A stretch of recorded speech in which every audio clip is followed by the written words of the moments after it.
Welcome to the channel, guys. It's deepfake time. Why? Because 245% growth of deepfake worldwide in this year. One reason might be the elections all over the world. Maybe.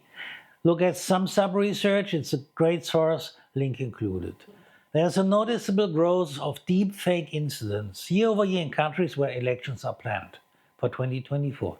India, 280%, Mexico, 500%, Indonesia, 1,550%, South Korea, 1,625%. But however, even without elections, China is leading with 2,800, and Singapore still has, with all their security measures, 1,100% increase in the last 12 months. So from a cybersecurity point of view, not from an ethical point, just from a cybersecurity point of view, what are the risks and threats associated with DF? Have a look. Let's do a quick risk rating, YouTube style. So number 3, corporate espionage and security threats. Give this a 7 in a range from 0 to 10. This is a new version of phishing and social engineering. See it like that.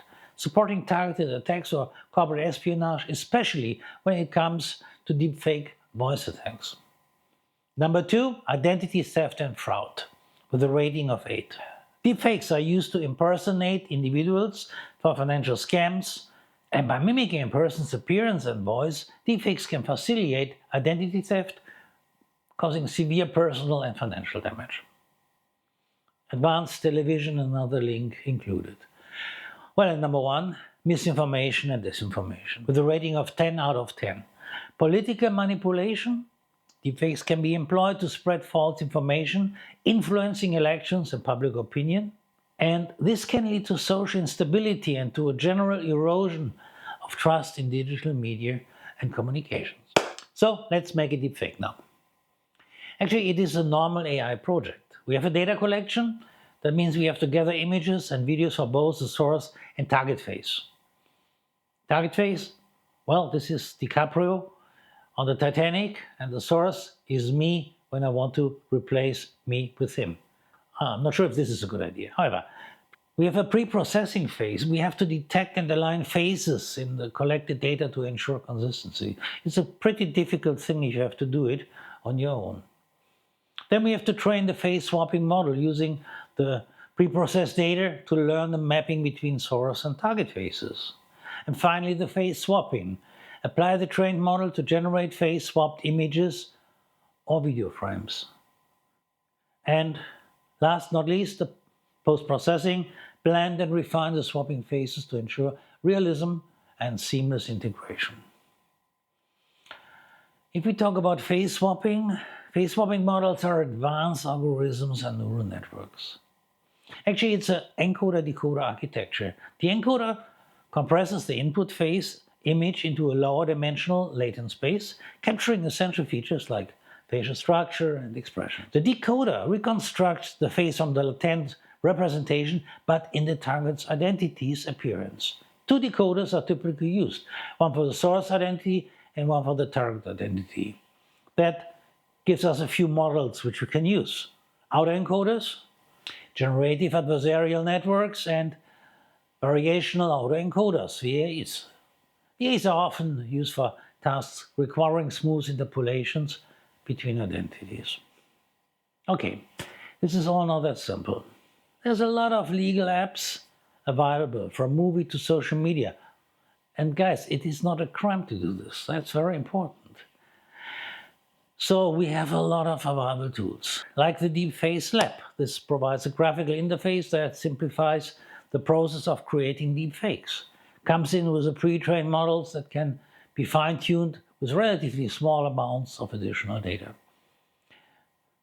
The number 1 is FaceSwap, an open source project that offers detailed documentation and community support, making it accessible to non-experts, including various tools for face extraction, alignment, training, and video editing.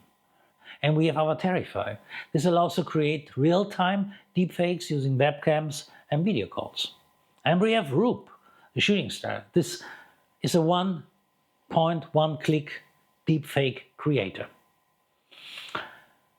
Well, all these tools are supported. Reddit, for example, has subreddits as R deepfakes and R faceswap, which provides platform for users to share their creations, exchange tips, and discuss techniques. These communities often serve as a hub for deepfake enthusiasts to collaborate and improve their skills. And we have Discord servers. Many deepfake creators use Discord servers to discuss methods, share data sets, and provide support to each other. These servers can be dedicated to specified tools or general deepfake creation. So guys, one thing now to be clear. I was talking to deepfake enthusiasts. These guys are not AI ML enthusiasts. They have no clue what they do, to be honest. They're using a tool, they are using data, and they make nice videos, or not that nice, whatever. So these guys are script kiddies.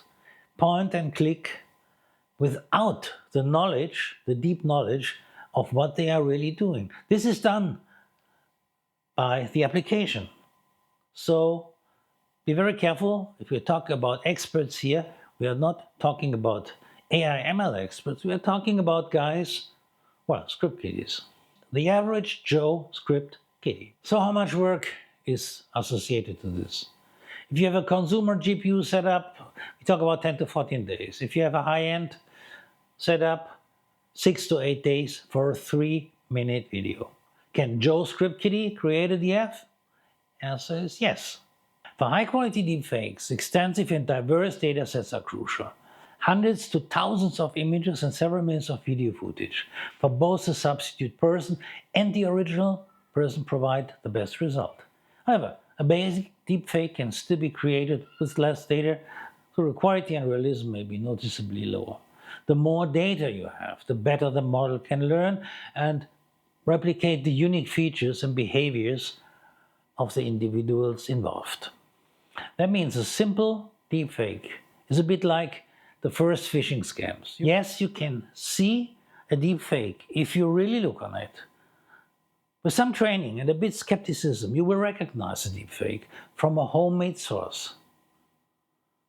But what is about these state-sponsored attacks from people with unlimited resources and budget? These guys can collect high-end data. They even can use AI to generate pictures as they need it. They can research on advanced models, and they have the budget to buy a few racks of NVIDIA's new toys, which would allow them for deepfake creation in near real time, in Hollywood quality. Okay, let's go to the next video about countermeasures, and you will see it's also not that easy. Thanks for watching.